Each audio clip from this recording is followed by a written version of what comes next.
Hey, hi, hello, and welcome to Before We Leave, which is billed by its developer as a non-violent city building game.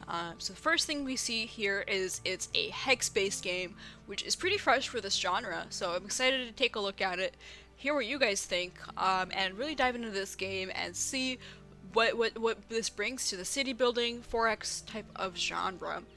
Now the first thing we have here is a couple of our peeps, as they're called within the game. So we've got Inga, next we have Tia, and finally we have Laura. So we've got the all-female power squad to start us off here. These are adorable. That's awesome. So each of them has a little like factoid. So we've got Inga, who does not believe in birds. Tia can be heard intently humming a tune, and Laura prefers sunrises to sunsets.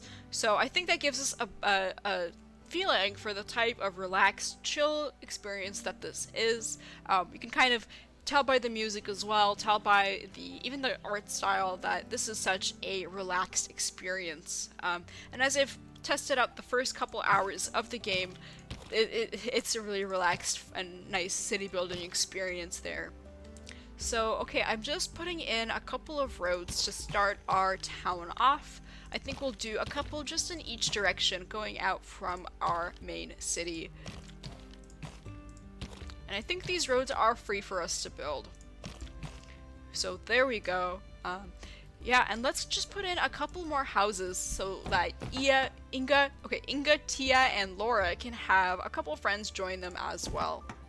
So let's go ahead and get those built, and those are just the basic huts. Oh, they do require a couple wood for the huts.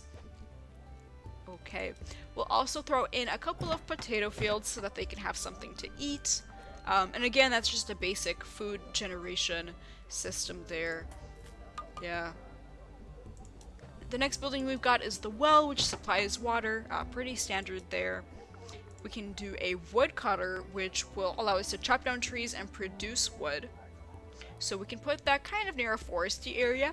I think we'll be chopping down most of the trees eventually, unfortunately. So we'll see how long that lasts or how productive that can be. And then finally we've got the explorer's hut. And so this one will send out an explorer that will actually run around this island and go to this ancient technology and collect that and convert it to research points for us to use. And then finally we do have the library, which is essentially how we can unlock new technologies for our first island here. So that's all the buildings we have to start off with right out of the gate before we've researched anything. So in the very first kind of 5 minutes of the game, there's no, oh my gosh, do I build a scout or a monument first? You're really able to get everything going and start making progress right away, which I think is kind of nice. Okay, so we finally got our library built, which will allow us to dive into the tech tree here and start making progress on some of the later game technologies that we have and allow us to start putting in some more buildings. So with the library, actually research is done kind of like after you've gotten all the research. So now that we have a research, we can choose between the elevator and the warehouse, which is different than some of your other games within this genre where you're getting research every turn or every day or per unit of time, right? And it's being contributed towards a research that you've queued. So it's an interesting take, but I also noticed you can't actually queue things. I don't think you can beeline technologies the same way, and so you do kind of have to keep coming back to your library to queue things manually. So definitely a quality of life issue or fix or improvement that I can see being made, but it's nothing too crazy. And a similar thing in this vein is some of the notifications that come out of, for example, the library when you finish researching something are very small in the corner. I think it is hidden behind my face cam at the moment, but they're kind of not super clear to see. So you do have to keep coming back. And for a new player, it can be a little bit confusing exactly what they mean, what resource you're low on, or some of those important tidbits of information. Let's go ahead and start researching mining so we can start building a quarry, which will allow us to generate stone on a consistent basis. The first thing that we researched is actually the elevator, which will allow us to have our people climb up this little plateau here. And we'll be able to exploit that for, we have the mountains here, and so those can be mined for stone, and then we've also got the rusting hulk. So it's kind of like an ancient technology, and that can be mined for iron ore. Yeah, the mountains themselves are not actual mountains. They're just these ruined bits here. These ruined, it looks like a building to me, that have been left behind by the ancients, and so that's what we are going to be mining for stone. So now that those things are getting built, we can actually fast forward ahead. Okay, so now that we've got mining researched, I'm actually going to go ahead and wait until we have 20 research, and we can start researching the repair technology. And so the reason that's vital to us is we have a couple things from our starter island that we have to get repaired so that we can make progress in the game. You'll notice that the tech tree, it kind of ends pretty early on, so we can get the bridge and the school, and then everything else is question marks. And for us to be able to get new things researched, the only way for us to be able to do that is to explore our planet here. So we start off here on Island 1, and there's X number of islands that are left for us to explore and colonize. And even later in the game, we're able to travel to other planets and colonize those as well. And so that's really where the meat of the mid-game and the late game lie, are in exploring and colonizing other islands and managing your relationships and your trade routes between those discrete islands. So the main things we need to be able to get to those are first to repair this rune generator. We have to research the repair technology, which is what I've been alluding to. Let's go ahead and see if we can grab that. There we go. So that'll allow us to generate some power, which is kind of a prerequisite for repairing this ship here. And as soon as we repair this ruined ship, we'll be able to build colonizer ships that actually allow us to do the sailing, do the exploring, and find another place that we can settle. And so we do exhaust this island pretty quickly. We can obviously continue to colonize it or continue to build settlements on it and really maximize its square footage, so to speak. You really use up all these hexes. But to progress the game and dive into some of the later mechanics, we do have to be colonizing. And I think that's really the fun mechanic that this game is intended to bring to the player. So it looks like repair is complete. We've started on metalworking. So let's see if we can get that generator up and running. And we can. So the ruin generator is the first building that we are going to have that's going to cause some pollution. And in this first town that we have, it does start out kind of in the middle of our city, which is not great. It'll start affecting the happiness of our townsfolk. So that's kind of one of the more fleshed out mechanics, I'd say, is really managing that environmental impact that your settlements are having, and also managing the happiness of your people. Also, each building that you're able to have has some bonuses. So for example, this wood generator that we've just built does have a bonus from being next to an empty space. So it is going to have some bonus wood storage in this case from being next to, I think, these two empty spaces. I'm not sure if the road counts. And that's an interesting mechanic as well. And so those are kind of the mechanics that are more fleshed out in the game. Everything else is, especially if you've played some of these 4X, some of these city builder games before, are going to be pretty straightforward for you to understand and dive into right away. And that's kind of, I think, a fresh take. The early game is not too complex. The game in general is not too complex, so it really is more of a chill experience for any new player. So now that we have our ruin generator over here built, we're able to start repairing the ruined ship. But in order to do that, we do need 25 people that live on the island, which means we are going to need a lot more huts. We currently only have 8 people, and that's at capacity. So I am going to start throwing down some of these huts wherever I can. I'm realizing I've kind of boxed myself in with the roads here, so road management is definitely a little bit more tricky because of the hex-based system. So we're just going to get a good number of these huts going. Hopefully that'll be enough for us to have up to 25 people. I think we can also start looking at exactly what other buildings we're going to place here. So I'm just going to place a road that snakes through the beginning of this plateau area here so we can start placing down some of those buildings.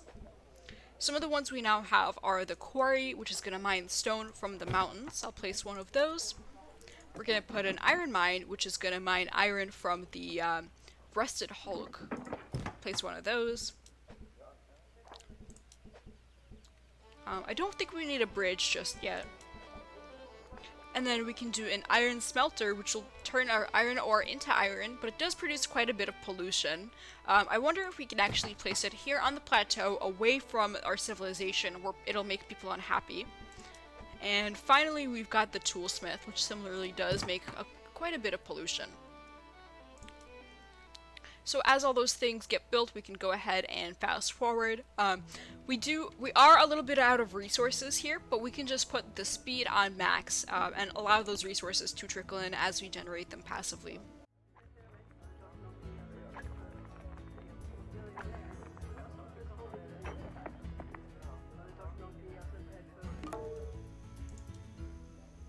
Okay, so we've gotten a few mini milestones here. We've got 32 villagers, which will allow us to start repairing the ruined ship, which will take a while, I believe.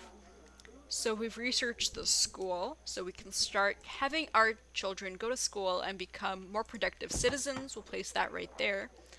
Let's see, I think we've got a couple more research available. We can grab the warehouse.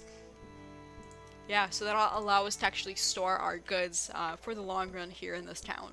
So it looks like to repair our ruined ship, we do need some more tools, and to get those, we do have to go to the transmagrifier over here and expensively convert some of our wood into tools. And so that makes really building a large settlement in the early game pretty slow and pretty difficult, because you constantly need to burn all your wood to be able to make those tools. And so that's why it is kind of a race to be able to unlock some of those power technologies, to be able to have a toolsmith to be able to make tools that way, and kind of have that production chain going. Looks like we've researched gardening, so we've got our vegetable fields and our tea fields that we can place. Let's go ahead and place some of those. Those will allow us to make our villagers a little bit happier, and hopefully that'll make them a little bit more productive as well. I hope we have enough food. Uh-oh, looks like we're pretty much completely out of food. Well, I hope those two pieces there will be enough.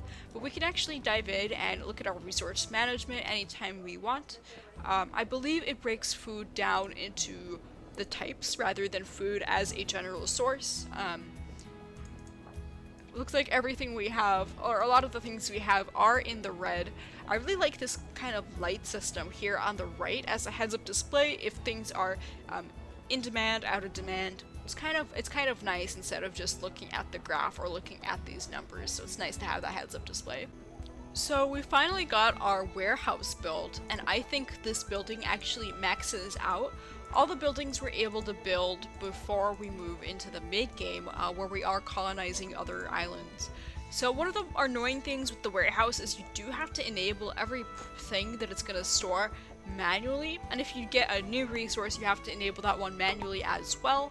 I kind of wish that it would just store everything automatically, and maybe if you wanted it to be a specialty warehouse you could just enable that afterwards. So kind of a little bit of a hassle there, and definitely a quality of life thing that could be patched in later as well. I think our ship is almost done. It's just waiting for the couple last bits of tools. So a bit of a slow production chain just because our efficiency with that is not super high due to our need for the transmagrifier here. Yay! So our ruined ship has finally been repaired, and there it is. Looks like it's called the Three Sheets. Interesting name there. And so now we are ready to start exploring this world and see if we can colonize any other continent. Alright. So let's sail out and see what we can find. And we start by being able to go way out into the deep ocean. So there's no crazy progression as it comes with these ships. Looks like we found land already. Let's see what's on this island before we colonize it. So it looks like we've got quite a bit of desert, some of the highland there. We found the polar ice caps. Looks like we've got some red research rocks. So this island actually is unique because it does have some of those red rocks. You might remember our first island had only green rocks, and only by researching the red rocks, that's the only way we'll be able to progress into the mid-game tiers and be able to get some of our mid-game technologies. Looks like it's a pretty large island. Let's go ahead and colonize it. I think we want to go over back to this part of the island first. So just that it's a little bit closer to our first island there.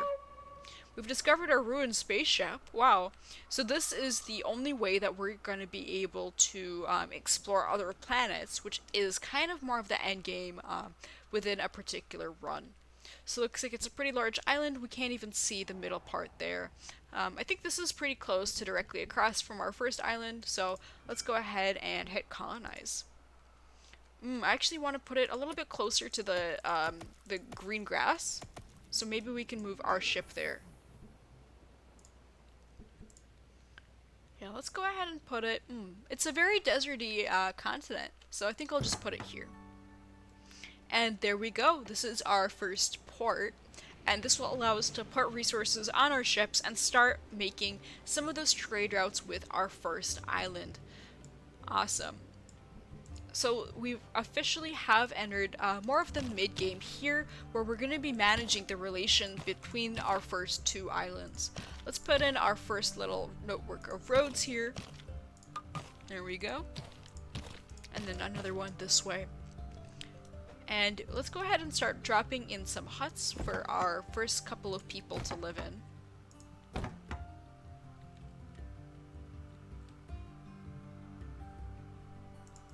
That should be good. We're kind of spread out. And the other thing that we are able to drop in here is our second library.